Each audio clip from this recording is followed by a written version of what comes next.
Hello my hero, have a nice viewing dear. If you like the story, please like it and write your opinion in the comments, please.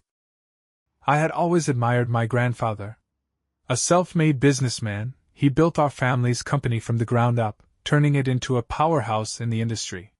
He was sharp, ruthless when necessary, and always seemed to know how to stay ahead of his enemies. I wanted to believe he saw the same qualities in me. But I was wrong. It started with little things, strange looks between my wife, Claire, and my grandfather at family gatherings, hushed conversations that ended the moment I entered the room. At first, I chalked it up to paranoia. Claire was my wife. My grandfather was my mentor. Why would they betray me? Then, the real signs started appearing.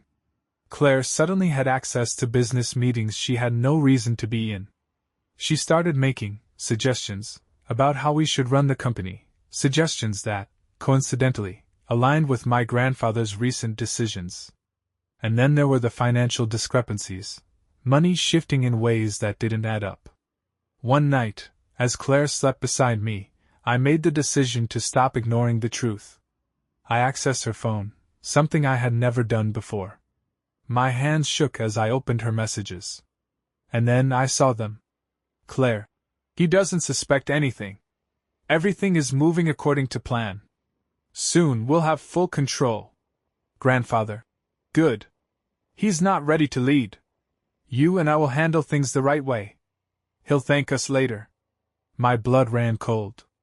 They weren't just conspiring against me. They were planning to steal my family's entire legacy right out from under me. I clenched my jaw, my heart pounding. I could have confronted them right then and there. I could have demanded answers, shouted, thrown things. But no. If they wanted to play dirty, I would make sure they regretted it. I spent the next few days pretending like I knew nothing. If they thought I was blind to their scheme, then I had the advantage. My grandfather had spent a lifetime outmaneuvering his competitors. I had to prove that I wasn't one of his pawns. First, I needed evidence. Real, undeniable proof that they were conspiring against me. I started digging through company records, tracking the financial shifts I had noticed before. Transactions linked to Claire. Accounts moved under my grandfather's control. Business assets quietly reassigned. It was all there. They weren't just trying to push me out, they were trying to erase me entirely from the company. Then I made my next move. I installed security cameras in my home office, a place where my grandfather and Claire often had their private discussions when they thought I was out. And sure enough, it didn't take long for them to slip up. One evening I, accidentally, left an important folder on my desk, documents regarding the company's future. I left the house, claiming I had a late meeting. But in reality, I was watching the live feed from my phone. Minutes after I left, Claire walked in, followed by my grandfather. "It's almost done," she whispered, flipping through the papers. "Once he signs these, he won't even realize he's giving up controlling shares." My grandfather smirked. "Good. He's too naive to see what's happening. We'll make sure everything looks legitimate. Once it's done, we'll move him into a meaningless position and keep him out of the real decision-making." I gripped my phone tighter, my breathing steady despite the rage boiling inside me. They were already planning my downfall. But they had no idea I was about to turn the tables on them. This wasn't just about keeping my company anymore. It was about making sure they paid for their betrayal. And I knew exactly how to do it. The next morning, I walked into the office with a calm smile, as if nothing had changed. Inside, though, my mind was working faster than ever. I had the evidence, the recordings, and the financial discrepancies. Now, I needed to set the trap. I called a board meeting. Not an official one, just a friendly discussion, to go over the company's future plans. My grandfather and Claire, of course, were eager to attend. They thought they were winning. They thought I was still in the dark. They were dead wrong. As everyone gathered, I made sure my legal team was present, along with several key investors who had grown wary of my grandfather's recent moves. He had built the company, but I was the one keeping it alive in the modern market, and they knew it. I stood at the head of the table, setting a folder down in front of me. I wanted to bring everyone here today to discuss some critical decisions about the company's leadership. I glanced toward my grandfather and Claire. Before we move forward, I'd like to go over a few documents that have come to my attention. Claire's smile faltered just slightly. My grandfather narrowed his eyes. What are you talking about, son? I tapped the tablet in front of me, and the hidden camera footage played on the screen behind me. Their voices filled the room. Claire. Once he signs these, he won't even realize he's giving up controlling shares. Grandfather. Good. He's too naive to see what's happening. We'll move him into a meaningless position and keep him out of the real decision-making. The room went dead silent. I could hear Claire's sharp intake of breath. My grandfather stiffened in his chair, his face turning an unnatural shade of red. The board members exchanged uneasy glances, and I could practically feel the power shifting in my favor. I turned to them, my expression cold. This is what's been happening behind closed doors. A calculated attempt to remove me from my own family's company. A betrayal by the people I trusted most. One of the senior investors cleared his throat. This is serious. If these accusations are true. They are. I interrupted, sliding another file across the table. These are financial records proving that company assets have been shifted into accounts linked to Claire and my grandfather. This wasn't just an internal power struggle. It was a full-scale coup attempt. Claire shot up from her seat. This is taken out of context. He's twisting the truth. I tilted my head. Am I? Because I'm more than happy to let an independent audit take a look at everything. The board was already turning against them. My grandfather, for the first time in my life, looked uncertain. He had spent decades outmaneuvering his enemies, but he had never thought his own grandson would outplay him. I crossed my arms. Now I suggest we discuss what happens next. Because neither of you will be walking away from this unscathed. Claire looked like she wanted to run. My grandfather? He just sat there, staring at me.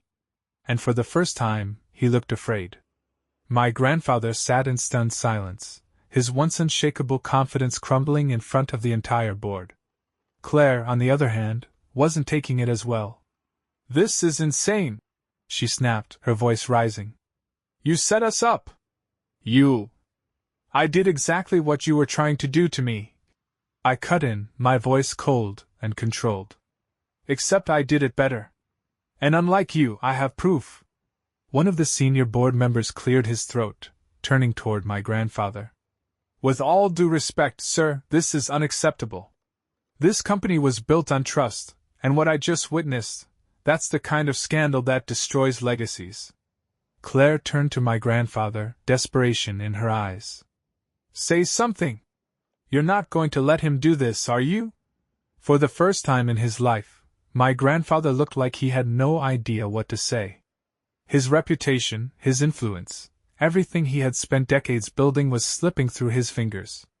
He could try to deny it, but the evidence was overwhelming. He knew it. The board knew it. And most importantly, I knew it.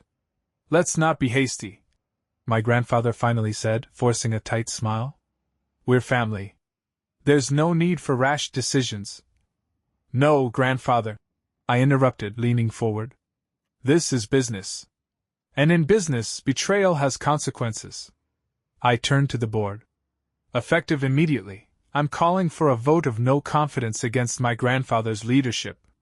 Given the blatant attempt to manipulate the company's assets for personal gain, I think it's clear that he can no longer be trusted. Claire's eyes widened. You can't do that. Actually, I can, I said, my voice calm. And I just did. One by one, the board members exchanged glances, then nodded. Some were hesitant, others eager, but the decision was unanimous. The motion is seconded, one of the senior executives said. All in favor? Hands went up. Every single one.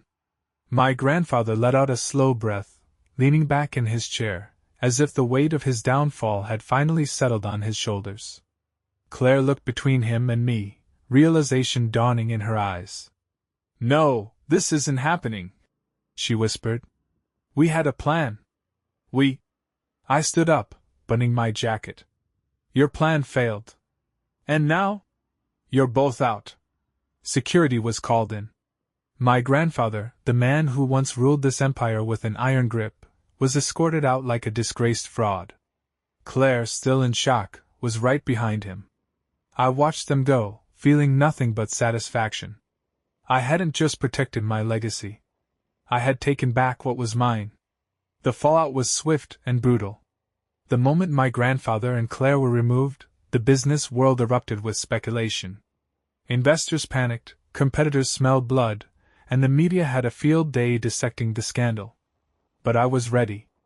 I spent the next few days securing the company's future.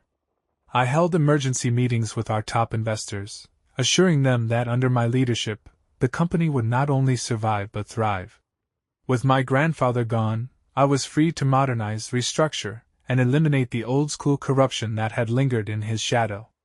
And Claire? She tried to fight back. A few days after her public humiliation, she showed up at my office, looking like she had rehearsed a dramatic apology. Her eyes were red-rimmed, her voice shaking just enough to seem sincere. Luke, she started, stepping toward my desk. I made a mistake. I was scared. Your grandfather, he manipulated me. I never wanted to hurt you. I leaned back in my chair, watching her, unimpressed. You didn't hesitate to go along with it. You were planning to steal everything from me. Now you want me to believe you're the victim? Tears welled in her eyes. I still love you. I laughed, shaking my head. You loved what I could give you. The power. The money. The security. But love? No, Claire. You wouldn't even recognize it. She bit her lip, looking desperate now. I have nowhere to go. My accounts were frozen after the audit. I have nothing left. I stood up, walking around my desk until I was inches away from her. That's not my problem. You chose this path. You thought you could outplay me. Now you have to live with the consequences. Her lower lip trembled. Please, Luke. We're done here, I said coldly, stepping back. Security will escort you out. Tears streamed down her face as she realized there was no way back. She had gambled and lost everything. And as she walked out of my office for the last time, I felt nothing but satisfaction. Justice had been served. Claire was gone, but there was still one last loose end to tie up: my grandfather. After the board's vote, he had gone radio silent, retreating to his estate like a wounded animal. No press statements. No damage control. Just a man who had spent his whole life in power, now stripped of everything. But I knew better than to assume he had given up. One evening, as I was finalizing the transition paperwork, my phone buzzed with a private number. I already knew who it was. Luke. My grandfather's voice was rough, but controlled. We need to talk. I exhaled slowly, staring out at the city skyline. I don't think we do. You proved your point, he admitted. You were smarter. You won. But don't think for a second that this is over. I smirked. That sounds an awful lot like a threat. A warning, he corrected. You may have taken the company, but you don't have my experience. You don't have my connections. Do you really think you can survive in this world without me? I let the silence stretch between us before replying. I don't need you. And I sure as hell don't fear you. He chuckled darkly. We'll see. The call ended, but his message was clear: he wasn't finished. But neither was I. If he thought he could claw his way back into power, he was about to learn the hard way just how wrong he was. If my grandfather wanted a fight, I was more than ready to give him one. The next morning, news broke that he had been secretly meeting with rival investors, trying to manipulate his way back into power. He wasn't giving up. He was trying to build a new alliance against me. But he had underestimated just how much damage his betrayal had done to his own credibility. I called Richard, my lawyer, the moment I saw the headlines. How much of a threat is he? Richard sighed. Not much. The board has already turned on him, and with the financial fraud we uncovered, no serious investor is going to back him. But he's desperate. He might try to play dirty. I smirked. Let him try. I've already put the final nail in his coffin. Richard chuckled. You mean the lawsuit? Exactly. Before my grandfather could even attempt to come back, I had already filed a civil suit against him, exposing his financial misconduct and illegal asset transfers. Once the legal process started, he wouldn't just be out of the company, he'd be out of the business world entirely. The next time my phone rang, it wasn't a private number. It was my grandfather. I answered, letting the silence linger before speaking. I assume you've seen the lawsuit. His voice was lower now, almost defeated. You don't have to do this. I leaned back in my chair. You didn't have to betray me. But you did. And now, you're facing the consequences. A long pause. Then, he sighed. I never thought you had it in you. I smiled. That was your first mistake. I hung up, knowing I had just sealed his fate. The lawsuit hit my grandfather harder than he expected. He had spent his life dodging consequences, always staying one step ahead of anyone who dared to challenge him. But this time, there was nowhere left to run.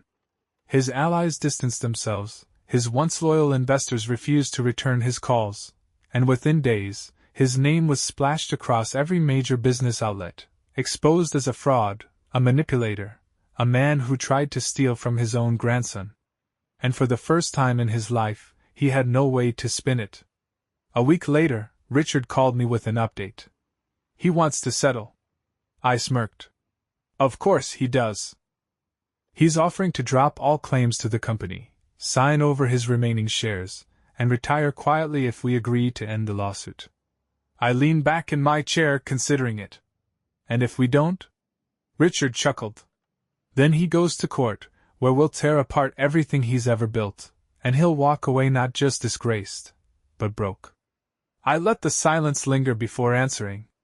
Tell him I'll agree to settle, on one condition. What's that? He makes a public statement, admitting everything. No more lies, no more excuses. I want the world to hear the truth from his own mouth. Richard hesitated. You think he'll do it? I smiled. He doesn't have a choice. By the end of the day, my grandfather's official statement was live for the world to see. He called it a moment of reflection. I called it a humiliating confession. The empire he once ruled was gone, and I was the one left standing. The public confession destroyed whatever was left of my grandfather's legacy. Once a titan of industry, he was now a disgraced figure, a cautionary tale of greed, betrayal, and downfall. He had no allies left. No more power. And after signing over his remaining shares, he had nothing to his name except his fading reputation. And yet he still tried to reach me one last time. Late one evening, as I was closing up at the office, my phone buzzed with a text from an unknown number. Grandfather, meet me. One last time. I stared at the screen for a long moment before finally replying. Me where? An hour later, I found myself pulling up to his once magnificent estate. It was quieter than I had ever seen it, no staff, no security, just him, waiting in the grand hall like a man trapped in the ruins of his past. You got what you wanted, he said as I stepped inside. I lost. You won. I crossed my arms. Is that why you called me here? To admit defeat? He chuckled bitterly. No. I wanted to see if you feel any different now. If destroying me gave you the satisfaction you were looking for. I tilted my head, studying him. The once powerful man who had tried to take everything from me now stood small, defeated, and alone. You destroyed yourself, I said simply. I just made sure the truth came out. He sighed, shaking his head. Maybe. But just remember, Luke, power doesn't last forever. One day, someone will try to take everything from you, just like you did to me. And when that day comes, you'll finally understand what it's like. I held his gaze for a long moment before turning toward the door. The difference is, grandfather, I won't be stupid enough to lose. And with that I walked away for the last time, leaving him in the wreckage of his own making. A week after my final meeting with my grandfather, the dust had finally settled. His name was wiped from the company's records, his influence gone, and the world had already moved on from his downfall. But I hadn't.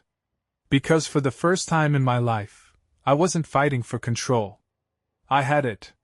Sitting in my office, I stared out over the city, the empire that was now mine. The power my grandfather had wielded for decades was finally in the hands of someone who wouldn't abuse it. Richard walked in, setting a folder on my desk. It's done. The last of your grandfather's assets are frozen. Legally, he has nothing left. I nodded, flipping through the pages. It was over. Completely, undeniably over. And Claire? I asked without looking up. Richard smirked. Tried to reach out again. Same sob story. I shut it down. She's got nothing left either. I leaned back, exhaling slowly. They had taken their shot. They lost. And now I was free. As I sat there, I realized something. Revenge wasn't just about taking everything from them. It was about proving that I never needed them in the first place. And as I closed the folder, I knew one thing for sure. I had won.